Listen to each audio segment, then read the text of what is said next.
තුනුරුවන්ගේම සරණයි පුතේ. අද නම් ඉතින් මටත් ලොකු වැඩක් තියෙනවනේ.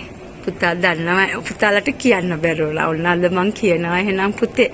ලොකු පුතේ ඔන්න අපේ ලංකාවේ හොකි ටීම් එක කියලා කියනෝනේ ජාතික කණ්ඩායම කියලා. එයාලා මෙහි ඇවිල්ලා කියලා තාත්තා මට කිව්වා දවස් දෙකකට විතර කලින්.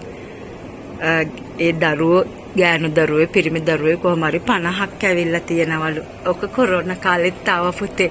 අපිට එතකොටත් කරගන්න හම්බ වුණා. එතකොට නම් අපිට කෑම දෙන්න උන්නේ පළතුරු වගේ තමයි දී ගන්න හම්බුනේ. ඔන්න නැවතත් ඇවිල්ලා අපිට එදත් මම දීලා පැතුවේ පුතේ පුතාලා දෙන්නටයි කාටත් යහපතක් වෙන්න කියලා අපේ දරුවෝ වගේ. අදත් මමයි තාත්තයි. ඔයා දන්නෝනේ අපේ ගෙදර ලොකු බඩුත් නැහැ කියලා. අපි 50 දෙනෙකුට අද දානේ උයනවා. ඒ නිසා ඉතින් තාම තාත්තා නැගිටින්නේ අයියේ තාත්තයි මම ප්‍රධාන චෙෆ් ඉතින් තාත්තනේ. තාත්තට උදව් කරගෙන මමත් ඉතින් කොහොම හරි අද හදලා තුනුරුවන්ගේ සරණින් අපි ඒව ගිහිලා සමහරලාට අපිට යන්න පුළුවන් වුණොත් ගිහින් දෙනවා. නැත්නම් ආර්ඩී අංකල්ගේ අතේ යවන මං හිතුවා අපිට යන්න පුළුවන් ඒ තාත්තා එක්කන් යයි ඉතින්. අපි ගිහිල්ලා ඒ දරුවන්ට ඒ කෑම දීලා එනවා. එහෙනම් පුතාගේ දැන් මේ උපන්දිනේ යන මාසේ පුරාම කරන පික්කුසල් පුතාලා දෙන්නට විතරක් නෙවෙයි ඔක්කොම දරුවන්ට යහපතක් වෙන්න ඕනේ.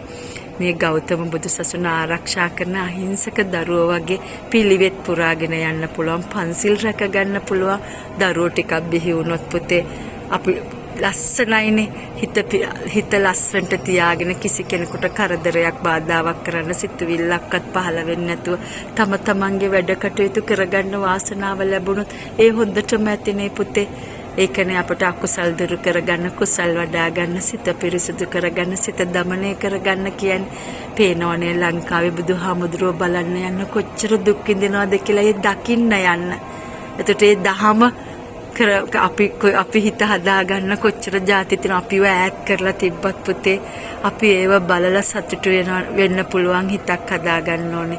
එහෙනම් පුතාට තුනුරුවන්ගේ සරණයි.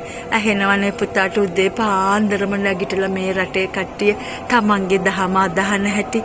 අන්න ඒව තමයි පුතේ. ඒ වගේ අයට කොච්චර හරි යනවද උදේ පාන්දර නැගිට ගමම්ම තමන්ගේ දහමින්ම තමන්ගේ ජීවිතය පෝෂණය කරගන්න අපිට හැම කෙනෙකුටම කියලා දීලා තියෙනවනේ.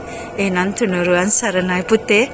බුදු සරණයි. අපි කරන හැම පිනක්ම අපිට අනුමෝදන් කරන පුතාලට විතරක් නෙවෙයි හැම කෙනෙකුටම අනුමෝදන් කරන.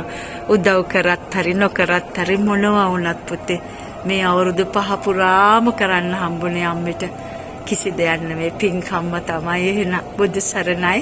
තුනුරුවන් සරණයි පුතේ.